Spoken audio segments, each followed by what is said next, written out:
मित्रों नमस्कार। हमारा सनातन धर्म बहुत ही विभिन्न और रोचक चीजों से भरा हुआ है।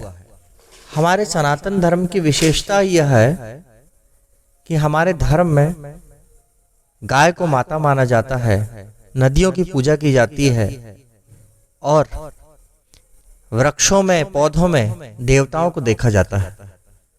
कहा जाता है कि गौ में 33 कोटि देवता हैं, नदियां ईश्वर की कृपा से बहती हैं और ईश्वर या देवियों का अवतार नदियों के रूप में भारत में हुआ है। यह भी कहा जाता है कि विभिन्न कथाओं के अनुसार बहुत सारे वृक्ष देवताओं के ही स्वरूप हैं। वे देवताओं का स्वरूप होकर धरती पर मानव कल्याण से रह रहे हैं। बहुत से वृक्ष ऐसे हैं जो बहुत ही पवित्र माने गए हैं। उनको अपने घर में लगाना, उनकी सेवा करना, उनमें जल देना, उनके पुष्प देवताओं को अर्पित करना, ऐसी बहुत सारी मान्यताएं हैं। कहीं कहीं तो ऐसा उल्लेख है कि उन विशेष पौधों को स्पर्श भी कर लिया जाए तो आपके विभिन्न रोग, आपके दुख, आपका दारिद्र्य, आपका कष्ट, आपका क्लेश नष्ट हो सकता है। आज हम उसी प्रकार के कुछ विशेष गुणों से भरे हुए पौधों के बारे में बात करेंगे। ऐसा ही बहुत विशेष और अद्वितीय पौधे का नाम है, अद्वितीय पौधा नहीं बल्कि वृक्ष कहना चाहिए, बेल। आप सभी लोगों ने बेल का नाम तो सुना ही होगा।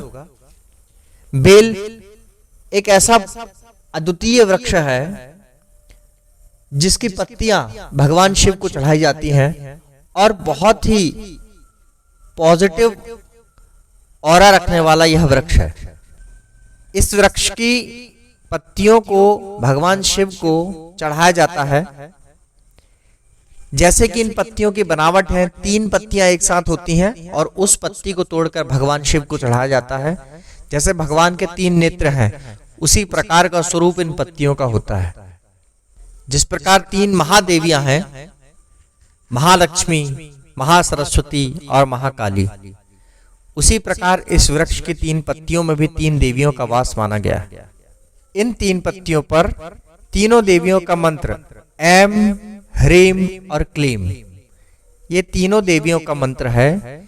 ऐम महासरस्वती का मंत्र है, ह्रीम महालक्ष्मी का मंत्र है और क्लीम महाकाली का मंत्र है। यदि इस 3 मंत्रों को 3 पत्तियों पर लिखकर माँ भगवती को, जगदम्बा दुर्गा को अर्पित किया जाए, महाकाली को अर्पित किया जाए, तो आपके समस्त कष्टों का, समस्त दुखों का इससे निवारण हो सकता है। नवरात्रि के पर्व पर हमारे यहाँ 4 नवरात्रियों का वर्णन किया गया है, जिसमें 2 गुप्त और 2 जागृत है। किसी भी नवरात्रि में बेल के वृक्ष के नीचे दूध चढ़ाया जाए, बेल के वृक्ष पर सिंदूर चढ़ाया जाए तो आपके सारे कष्ट का निवारण हो जाएगा, आपके शत्रुओं का नाश हो जाएगा। इस वृक्ष के नीचे नवरात्रि के समय यदि आप घी का दीपक जलाते हैं तो निश्चित रूप से आपके घर में आय की वृद्धि होगी, धन की वृद्धि होगी, आपकी आवक बढ़ेगी। आपके घर में यदि धन नहीं रुकता है तो ये प्रयोग आप करें, निश्चित रूप से आपके घर में धन रुकने लगेगा और माँ सरस्वती की, माँ लक्ष्मी की, माँ काली की आपके ऊपर अनन्य कृपा होगी। साथ ही साथ बेल के वृक्ष की सेवा करने से भगवान महाकाल की अनन्य कृपा और अनन्य भक्ति भी प्राप्त होती है। आइए अब दूसरे वृक्ष के बारे में बात करते हैं, जिसे कहते हैं शमी का वृक्ष। शमी भी भगवान शिव को बहुत ज्यादा पसंद है। कहते हैं कि शमी की पत्ती भगवान शिव को चढ़ाने से समस्त पापों का नाश हो जाता है और भगवान शिव हमारे समस्त पापों को हर लेते हैं। शमी का वृक्ष घर में लगाने से आपके घर में सौभाग्य, सुख, शांति और समृद्धि आदि बनी रहती है। आपके घर में एक सकारात्मक वातावरण का निर्माण शमी का वृक्ष करता है। अतः आप शमी के वृक्ष को अपने घर में जरूर लगाएं और उनकी सेवा करें।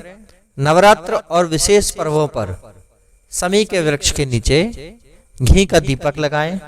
निश्चित रूप से माँ लक्ष्मी और भगवान भोलेनाथ की आप पर अनन्य कृपा होगी। एक और विशेष वृक्ष के बारे में आपको आज बताता हूँ, पारिजात, जिसे कहीं कहीं पर हर श्रृंगार भी कहा जाता है। मित्रों, पारिजात की यह विशेषता है कि पारिजात वृक्ष समुद्र मंथन के समय समुद्र से प्रकट हुआ था। उस समय 14 रत्न समुद्र से प्रकट हुए, जिसमें महालक्ष्मी, पारिजात वृक्ष, कल्प वृक्ष, शंख, अमृत, विष इत्यादि समुद्र मंथन से प्रकट हुए। ऐसे 14 रत्न समुद्र से प्रकट हुए। उन 14 रत्नों में पारिजात भी था और पारिजात को इंद्र ने ले जाकर स्वर्ग में स्थापित कर दिया। कुछ समय के बाद नारद जी पारिजात का एक फूल लेकर आए और धरती पर भगवान कृष्ण की पत्नी मां रुक्मणी को दे दिए, जिससे भगवान कृष्ण की दूसरी पत्नी सत्यभामा को जलन हुई और उन्होंने भगवान कृष्ण से पारिजात के वृक्ष की मांग रखी। तो भगवान कृष्ण ने अपने दूत को इंद्र के पास भेजा और पारिजात का वृक्ष लेने के लिए कहा, लेकिन इंद्र ने मना कर दिया। तो भगवान कृष्ण ने इंद्र को पराजित करके पारिजात के वृक्ष को धरती पर लेकर आए और अपने बगीचे पर पारिजात को लगवाया। तब से पृथ्वी पर पारिजात का वृक्ष अन्य जगहों पर फैलते गया। ये हो गई पारिजात की कथा।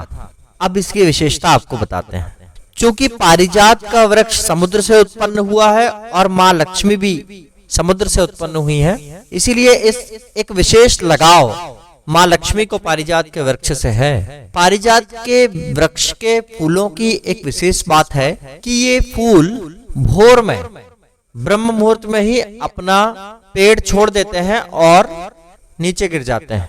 बहुत कम जगह आपको ये फूल पेड़ पर लगे हुए दिखेंगे। यदि आपके घर पारिजात का वृक्ष है तो आपको इनके फूल नहीं तोड़ने पड़ेंगे। आप पारिजात के वृक्ष के नीचे एक चादर बिछा दीजिए, सुबह आपको उसमें फूल गिरे हुए मिलेंगे।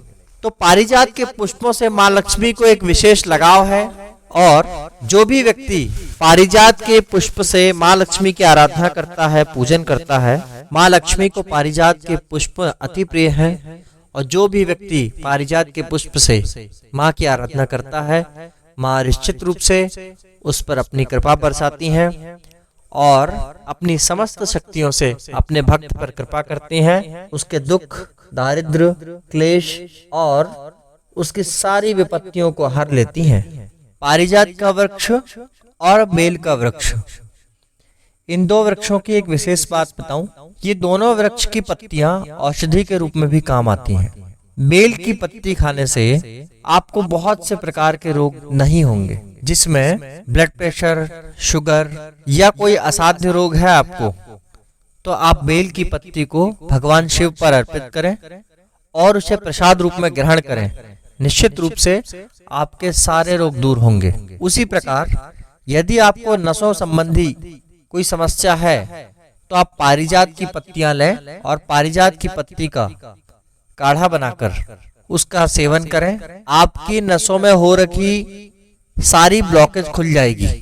यदि आपकी नसें काम नहीं कर रही हैं तो पारिजात की पत्ती में वो ताकत है कि आपकी सारी नसों को खोलकर उसे चला सकता है। तो मित्रों, ये आज 3 वृक्षों के बारे में बताया। चूंकि ऐसे बहुत सारे और वृक्ष हैं, लेकिन वीडियो बहुत लंबी हो जाएगी, इसलिए अगले वीडियो में हम वर्णन करेंगे तुलसी के पौधे का, अकोने के पौधे का, पीपल और बरगद के वृक्ष का। तो मिलते हैं अगले वीडियो में। यदि आप हमारे चैनल पर नए हैं तो चैनल को सब्सक्राइब कर लीजिए और वीडियो आपको अच्छी लगी है तो वीडियो को लाइक जरूर कीजिए। जय सिया राम।